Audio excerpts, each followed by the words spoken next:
Assalamualaikum teman-teman, seperti biasa sebelum mulai Mimin mendoakan semoga teman-teman semua selalu dalam keadaan sehat walafiat. Oke, kali ini kita akan melanjutkan Martial Master versi novel bagian 1958.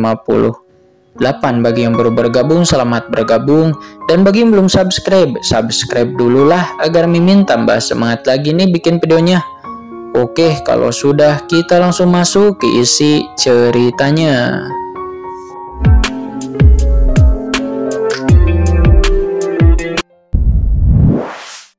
Tersapu oleh kekuatan reinkarnasi, kata Kaisar Naga Penjara. Dia buru-buru menjelaskan seraya menatap Kincen dengan tidak percaya. Tuan Kincen benar-benar lolos dari reinkarnasi dan kembali dengan selamat. Apa yang terjadi? Oh, aku ingat, kata Kincen. Dia tiba-tiba terbangun dan memahami semua yang telah terjadi sebelumnya padanya. Dan Kincen diam-diam merasa takut.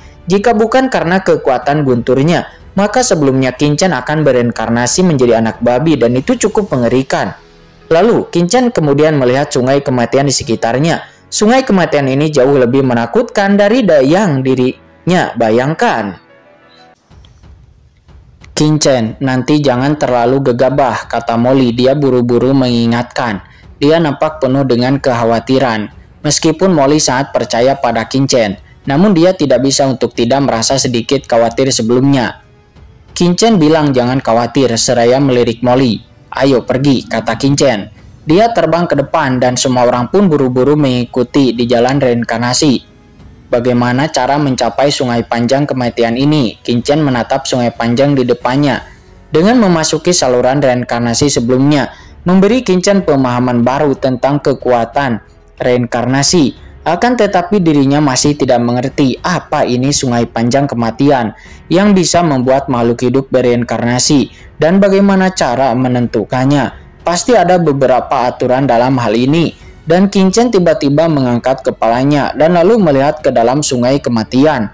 Sebelum memasuki reinkarnasi sebelumnya, Kincen sepertinya merasakan tekanan aneh di kedalaman sungai kematian ini dan sepertinya ada perasaan sedang ditatap. Apa yang terjadi? Kincen mengerutkan kening, memikirkan kejadian sebelumnya secara mendalam tentang bagaimana dia bisa merasa seperti itu.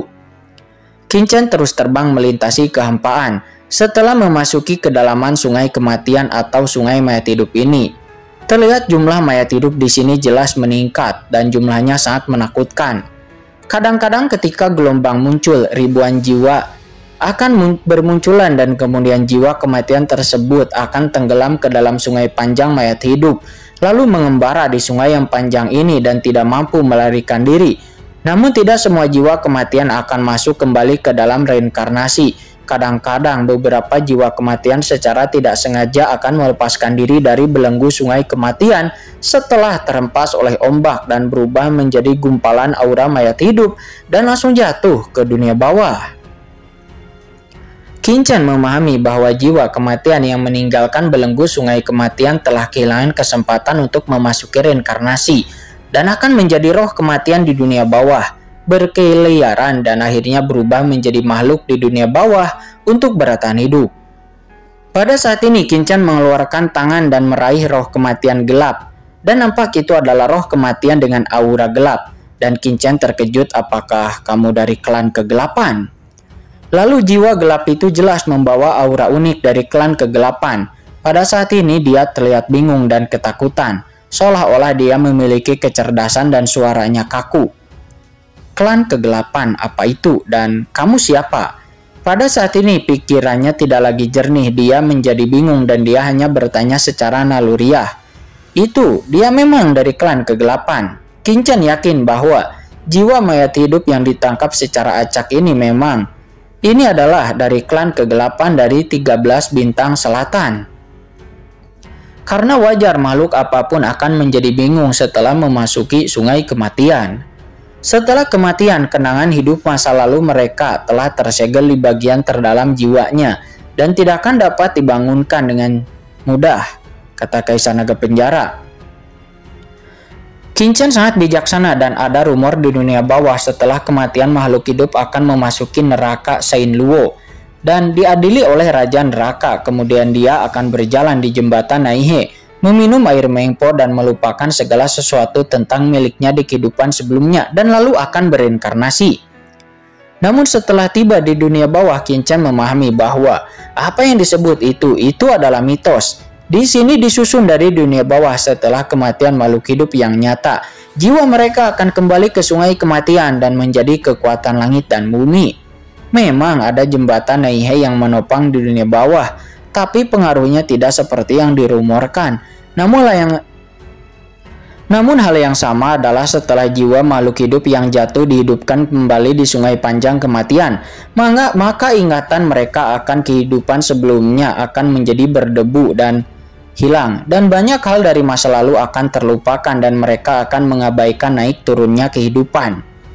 Mereka hanya akan turun di sungai kematian yang panjang untuk menunggu reinkarnasi. Mari kita lihat bagaimana anggota klan kegelapan ini jatuh, kata Qin-Chen. Pikiran Qin-Chen bergerak dan dia segera melihat ke arah anggota klan kegelapan ini dan boom. Dalam sekejap sungai panjang kematian dan anggota klan kegelapan ini muncul di depan Qin-Chen. Dan segala yang ada di masa lalunya secara bertahap muncul di pikiran Qin-Chen. Qin-Chen melihatnya dengan sekilas bahwa kekuatan takdir. Sekarang Qin-Chen telah mengendalikan 3000 jalan teratas dunia bawah. Tentu saja bukan masalah yang sulit bagi Qin-Chen untuk menggunakan kekuatan takdir untuk dapat menyelidiki masa lalu dari pihak lain. Hei, orang ini sepertinya baru saja meninggal beberapa tahun yang lalu dan dia ditekan dan dihabisi secara paksa, kata Qin-Chen. Dia melihat lebih dekat dan melihat bahwa di akhir kehidupan anggota klan kegelapan ini, sepertinya ada sebuah ledakan besar pada tangan yang memegang langit menekannya dengan tangan yang besar agung itu. Di bawah tangan besar itu banyak anggota klan kegelapan yang memiliki mata ketakutan. Mereka semua seperti semut, mereka langsung dimusnahkan dan berubah menjadi abu sebelum kemudian menghilang. Apa yang terjadi? Kata Qin-Chen, dia terkejut dan terbangun. Dari nasib pihak lain, wajah Qin-Chen langsung menjadi sangat jelek. Anggota klan kegelapan ini sebenarnya adalah ahli teratas tertinggi selama hidupnya. Dan dalam adegan sebelum kematiannya di antara anggota klan kegelapan yang tak terhitung jumlahnya. Mereka berdiri di gurun yang luas, ada banyak orang kuat di sana seperti awan. Dan banyak dari mereka yang mendekati tingkat kultivasi, bahkan ada beberapa siluet di antara mereka yang jelas lebih menakutkan daripada anggota klan kegelapan transenden. Qin-Chen mengerutkan kening. Orang-orang kuat terkemuka dalam gambar sebelumnya pastilah orang-orang kuat transenden dari klan kegelapan. Akan tetapi mereka tidak dapat menahan diri untuk dihancurkan oleh tangan besar raksasa yang memegang langit itu. Apa yang terjadi dengan klan kegelapan? Ekspresi Qin-Chen berubah tiba-tiba menjadi sangat jelek. Qin-Chen, ada apa denganmu? Melihat wajah Qin-Chen tiba-tiba menjadi gelap, Molly dan yang lainnya mau tidak mau bertanya dengan keraguan di wajah mereka. Sesuatu telah terjadi kepada klan kegelapan, jawab Qin-Chen dengan dingin. Apa sesuatu terjadi dengan klan kegelapan? Molly dan yang lainnya menjadi tercengang. Apa yang terjadi? Kaisar Simei dan yang lainnya tidak tahu. Tetapi Molly tahu betul bahwa meskipun klan kegelapan adalah musuh Qin-Chen saat itu dan mereka telah ditindas oleh Qin-Chen. Tapi sekarang klan kegelapan seharusnya berada di bawah kendali dari keluarga Tuoba dan rumah Anyu di bawah komando Qin-Chen. Aku juga tidak tahu detailnya, kata Qin-Chen. Dia menceritakan adegan yang dia lihat sebelumnya. Ekspresi Qin-Chen menjadi suram. Perlu dicatat bahwa meskipun klan kegelapan adalah salah satu dari 3 kekuatan teratas di 13 wilayah selatan, namun tidak banyak kekuatan transenden di antara mereka. Dan dalam sebuah pertempuran beberapa kekuatan transenden mengambil tindakan. Akan tetapi mereka ditekan dengan mudah, sama sekali bukan pertarungan biasa. Mungkinkah terjadi sesuatu pada wilayah 13 selatan? Qin-Chen merasa sedikit khawatir di dalam hatinya. Setelah memikirkannya, mata penciptaan di antara alis Qin-Chen tiba-tiba terbuka. Dan dia langsung melihat ke arah roh klan kegelapan itu dan menelusuri jejaknya langsung kembali ke sepanjang sungai takdir dan boom. Gambar-gambar yang tak terhitung jumlahnya muncul, namun anggota klan kegelapan ini telah menjadi jiwa yang mati. Dan banyak kenangan tertutup debu, bahkan Qin-Chen tidak dapat melihatnya. Dan hanya dapat melihat gambar buram dan masa depannya adalah ketiadaan. Dan itu terus berubah serta tidak dapat diprediksi. Ini normal karena anggota klan kegelapan ini jelas belum bereinkarnasi. Jadi masa depan secara alami tidak dapat diprediksi. Mari kita lihat apakah kita bisa memancingnya keluar dari sungai kematian ini dulu, kata Qinchen. Hatinya tergerak dan Qinchen segera ingin memutuskan hubungan antara klan kegelapan dan sungai kematian. Lalu Qinchen ingin memancingnya keluar dari sungai kematian. Tepat ketika Qinchen memikirkan hal ini, tiba-tiba terdengar suara gemuruh dan serangan balik yang mengerikan tiba-tiba menekan Qinchen. Di bawah kekuatan yang menakutkan ini, Qinchen merasakan tubuhnya bergetar hebat dan seluruh tubuhnya akan runtuh. Ini adalah seluruh sungai kematian yang langsung menargetkan Qinchen untuk menghukumnya. Sungguh reaksi yang mengerikan. Qinchen juga nampak pucat. Qinchen nampak terkejut juga marah. Sementara di bawah tatapan ngeri Molly dan yang lainnya, tubuhnya retak di tempat seperti pecahan porselen yang akan meledak kapan saja.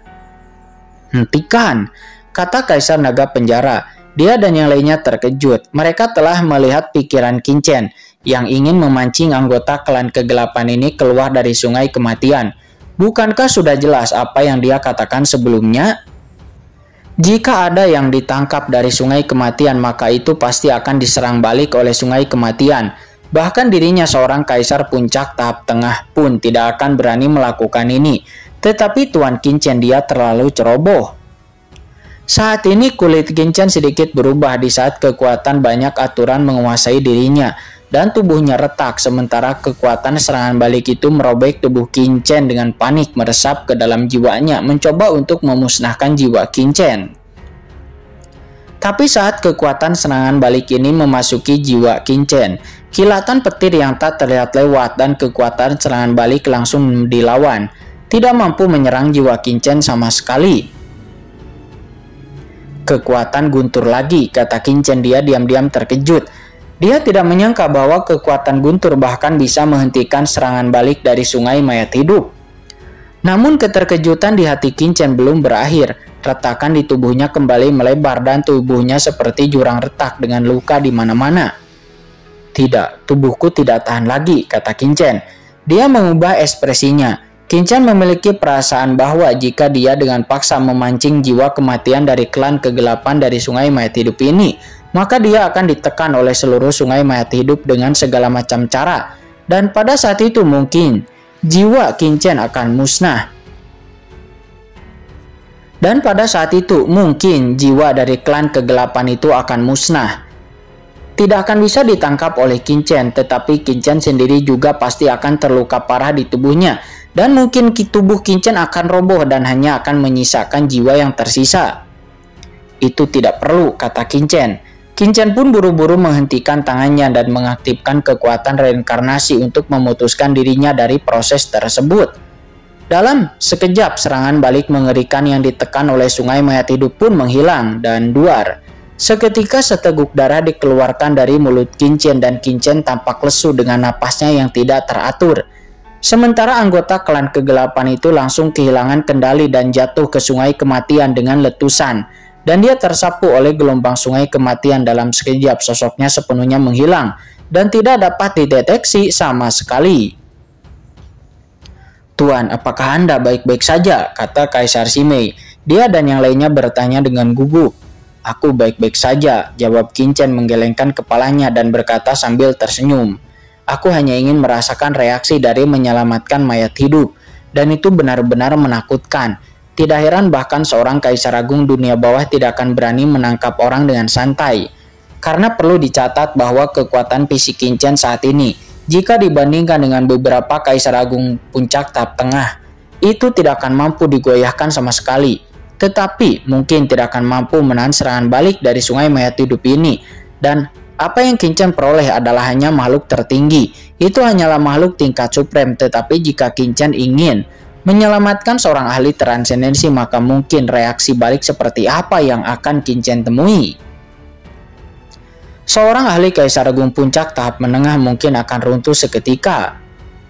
Kaisar Naga Penjara dan yang lainnya memandang Qinchen tanpa bisa berkata-kata. Tuan, tahukah Anda betapa beraninya Anda sebelumnya?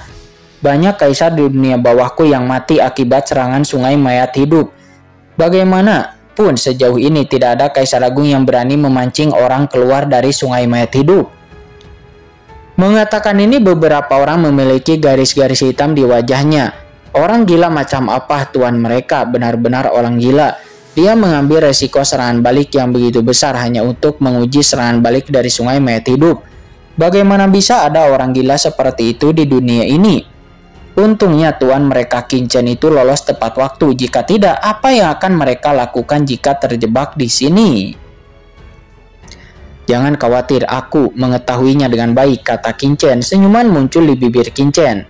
Setelah menguji kekuatan serangan balik dari sungai kematian, Qin Chen sudah memiliki pemahaman. Alasan kenapa aku tidak tahan sekarang adalah karena tubuh fisikku tidak cukup kuat untuk menahan serangan balik. Tetapi jika aku bisa melangkah ke ranah Kaisar Agung dan meningkatkan tubuh fisikku atau mendapatkan terobosan dalam tubuh fisikku, maka seharusnya tidak akan ada masalah dalam mencoba menarik orang keluar dari sungai mayat hidup, kata Qin